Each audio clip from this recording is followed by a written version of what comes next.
Hey Springboarders, I'm gonna give that. Hey Springboarders, this video contains 10 tips on how to survive rude people over the holidays.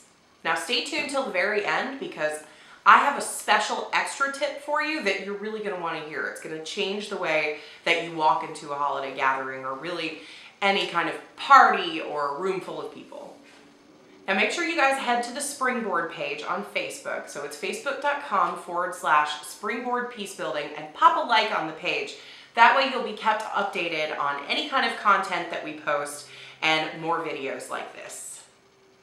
The first tip on how to survive rude people during the holidays is recognize they're rude.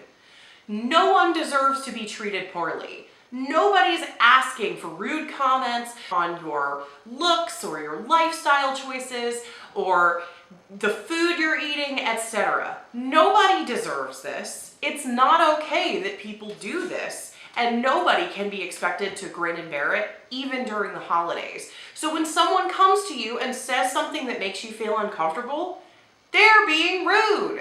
It's rude to do that. So recognize that these people are being rude, and it's not just part of the human experience and the holiday experience. Number 2, prepare yourself.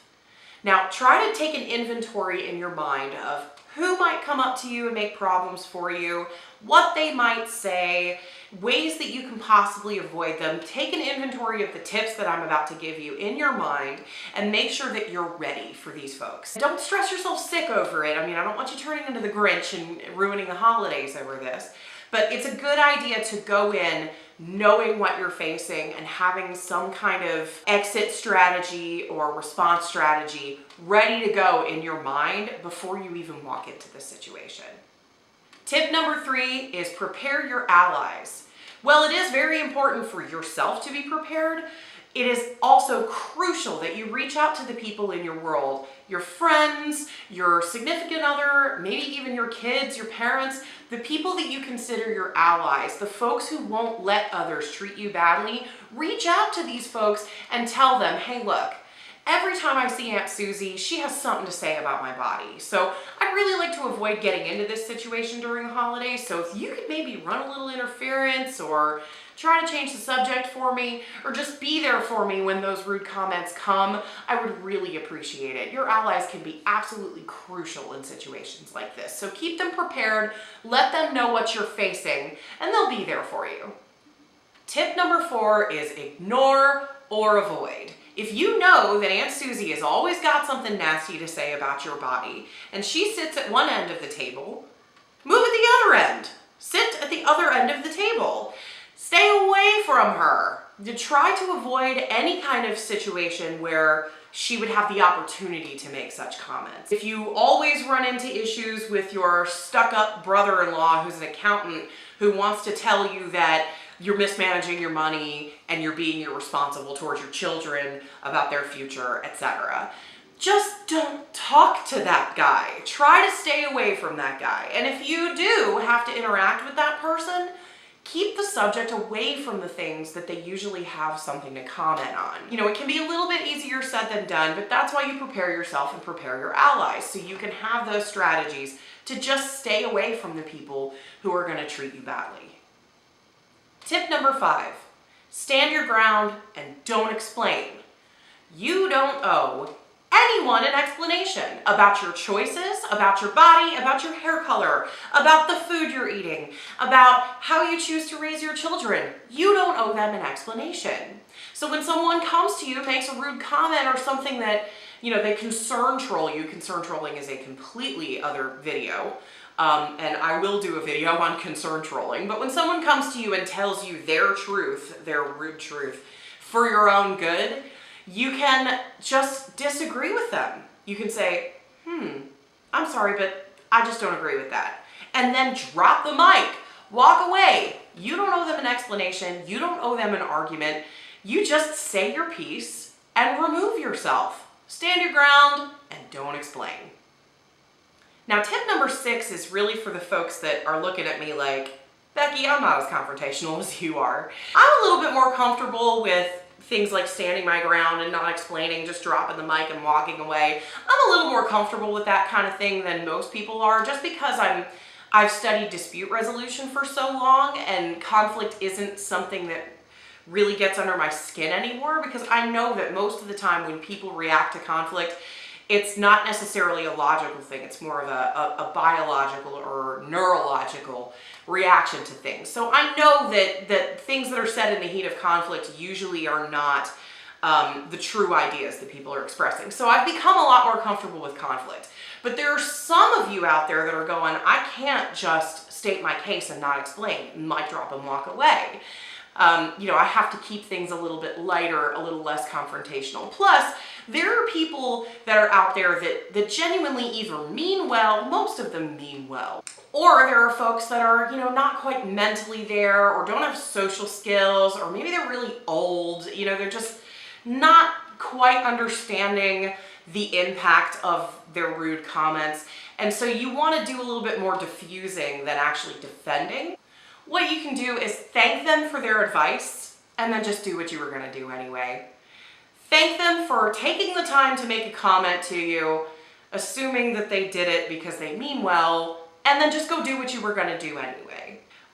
Becky, if you have another serving of mashed potatoes, you're going to put on a few more pounds this Christmas. Oh, Grandma, thank you so much. I really didn't think about it that way. And as soon as she walks away, pass the mashed potatoes.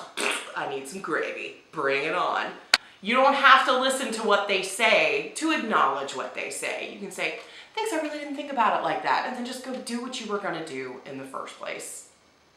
Being a lawyer, the next tip is a favorite of mine, which is contradict in a calm, logical way and use facts to back up your argument.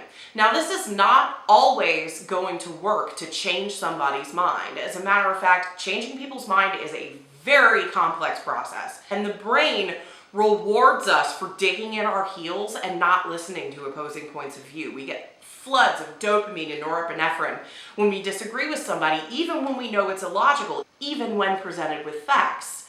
So you're not going to prevail against the person and change their minds necessarily this way, but you are going to show that you've thought about your stance on a subject, that you have made an educated decision on a subject, and that they're probably not going to do very well in changing your mind on this because you've thought about it. Becky, you're putting sugar in your coffee. You really should avoid putting sugar in your coffee. Save yourself the calories and use some artificial sweetener. Well, actually, I've read some studies recently that aspartame has a far more negative effect on the body than sugar does, so I'm going to stick with the natural stuff, but I appreciate your input. We have a calm, logical contradiction to a rude comment that used facts to back you up. Of course, somebody might come back and say, well, I read a study that sugar is way worse for you than aspartame. Okay, that's fine. The answer to that can be, well, even the most educated minds can disagree on a subject like this. And that way it'll make them seem like they're not arguing with somebody stupid who just hasn't thought about what they were doing. They're arguing with somebody who has thought about it and just disagrees. So hopefully you'll be able to move on and change the subject from that point. Now the next one is a little snarkier, a little more confrontational than some of you might be comfortable being, but if you have a sense of humor, this is kind of a fun way to go when somebody is rude to you. There is a person in my life who loves to make negative comments about my clothes. Becky, that shirt really doesn't look good on you. I just don't like it. And, I'm telling you this because, I would risk your displeasure to tell you the truth because I don't want to let you make a fool of yourself wearing a shirt that makes you look that bad. I just really don't like that shirt. Well, I guess the day that she decided to make this comment, I was feeling extra snarky, so I came back with, oh, okay, well, I don't like those pants. They just really don't look good on you. And I'm going to tell you the truth because I'm not going to let you make a fool of yourself. So really, those pants don't look good on you and you should go change them. It's not the kindest way to be, but the hope in this situation is that the other person may not understand the impact of their words on you. And I really don't think this person in my life who makes these bad comments about my clothes understood that her truth is not the truth. It's just her opinion. She thought her opinion was truth 100%. So when I mirrored her comment back to her, she felt the impact of the words that I was using, and her immediate reaction in her mind, I'm sure, was, well, that's just your opinion. I like these pants. She's been put in my shoes on the receiving end of a comment just like the one that she made, and she's gonna start justifying to herself why she should defy that kind of comment. So she'll understand where you are, you'll understand where she is, and hopefully she'll understand the impact of her words and cease making those types of comments to you. If you don't want to be quite as confrontational, the next thing you can do is one of my favorites, and that's use humor to diffuse the situation. When you have your stuck-up brother-in-law, who's the accountant, come to you and tell you that you're not investing your money properly, and that you're just being irresponsible and you're giving away your children's future by not investing properly, you can turn to him and say something to the effect of, well, I invest a lot in hookers and heroin. That's really just kind of how I roll. I put most of my money in the hookers and heroin. Occasionally the meth trade sometimes. I hear that there's some blue stuff going around right now that's like really, really prime. So I'm going to track down this guy named Heisenberg who supposedly makes it. And wow, I'm making tons of money off the heroin, hookers, and meth trade. A lot of times you'll get the other person laughing, you'll be laughing, and then the bystanders, who we don't even think about in these situations, when other people hear folks making rude comments to you, a lot of times they're with you with their emotions. They feel uncomfortable too. So if you can use humor to diffuse the situation and just take it to an extreme level, then you can make everybody more comfortable. Now, I know a lot of you are probably thinking, oh yeah, I'll just pull out sarcasm, like, oh sure, yeah, I'm gonna listen to the guy in the Tabasco sauce tie or whatever. And sarcasm is something you have to be very careful with. It can come across more cutting than we mean it to be. It can be unkind. So I would stay away from sarcasm and go for the absurd. Just bring it to something that is so obviously a joke, so far above what they had planned to discuss with you, that now everybody's just going, oh, Becky's so silly. And they're all laughing. It diffuses the situation, and then you can change the subject. If they persist, make it more extreme. Just say, actually, I've been investing in this great nuclear program that's going on in Iran. It's really promising right now, so I've been sending most of my money over there. You can just make it worse and worse and worse, more and more extreme, and then all of a sudden the person who won't let it go is the person without a sense of humor, and you are the hero of the situation. So whenever you can, try to use humor to diffuse a rude comment. This last tip is a little bit more serious than the ones that came before. I know I love to laugh and talk about using humor and standing your ground, etc. But there's something very serious that needs to be considered here. There are some people that are not just rude, they are toxic. Now, these are the people that after you interact with them, you are totally drained of all your energy. Or you feel like less of a person, like you don't feel like yourself. You get down on yourself after you've interacted with these people. You stress before interacting with these people. Everything's got to be just so. You have to prepare the people around you for this person. Like, you might not want to bring up X, Y, Z around this person.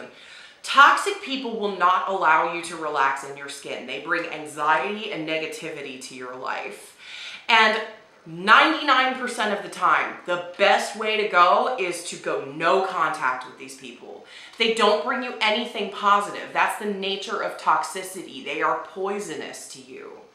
But sometimes during the holidays, we are forced into interactions with toxic people. If your grandma, the last thing that she wants in the world, all she asks for is for all her grandchildren to be in one place, and you and this other grandchild have a toxic relationship, you might be able to stand it just for a day to give grandma what she wants.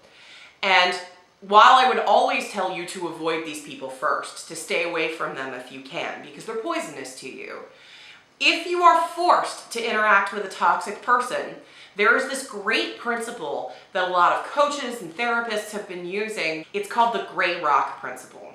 Now, when you're walking down the street, there may be a gray rock on the side of the road. And if you see this gray rock, you'll acknowledge that it's there. you'll notice that it's a gray rock, but it doesn't really have any impact on you one way or another. Now, you're not going to go step on it or kick it because you might hurt yourself or mess up your shoes.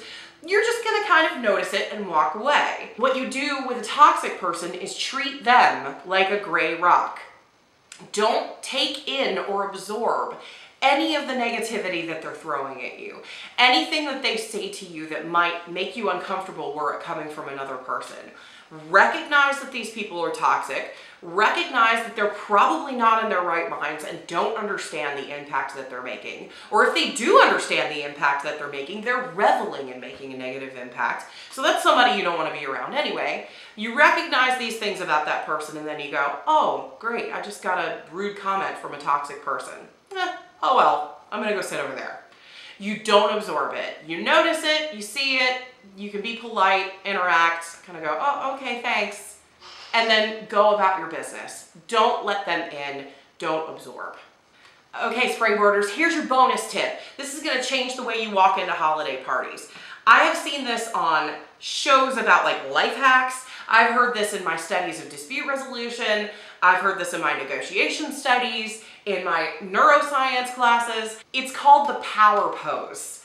What you do before you walk into a job interview, a party, something like that, any kind of interaction with another person, you can trick your body into thinking it's more confident than you actually are.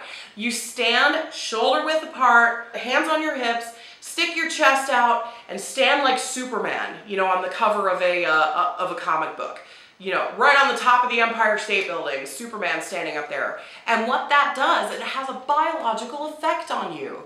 It raises your testosterone levels. And the people around you, without even knowing it, are going to respond to that raised testosterone level in your body and perceive you as more confident. Hey Springboarders, thanks for tuning in, and I really hope you enjoyed my 10 tips for surviving rude people over the holidays. If you really liked this content and you'd like to hear more, you can click the subscribe button that is somewhere around here, and subscribe to the YouTube channel. You can also go over to our Facebook page, which is facebook.com/Springboard Peacebuilding. And then you can go to our blog, which features maybe some longer articles, etc. And that is blog.springyourself.com. Like, you know, spring yourself, like springboard. Anyway, so if you want to keep up to date, those are 3 great ways to do it. Also on the Facebook page are a description of some of the services we offer, including one-on-one coaching, corporate coaching, group coaching, couples coaching, and conflict resolution consultation. So if you're interested in any of our services, or if you just want to be kept up to date on the latest news, make sure you hit up either the Facebook page, facebook.com/Springboard Peacebuilding, or you click the subscribe button, or you go to our blog, blog.springyourself.com. Thanks for tuning in. You guys rule. Rock on, Springboarders. Oh, and my dog. Here's Nuki. That's my doggy. Say bye-bye, Nuki. Bye-bye, Nuki. Bye-bye.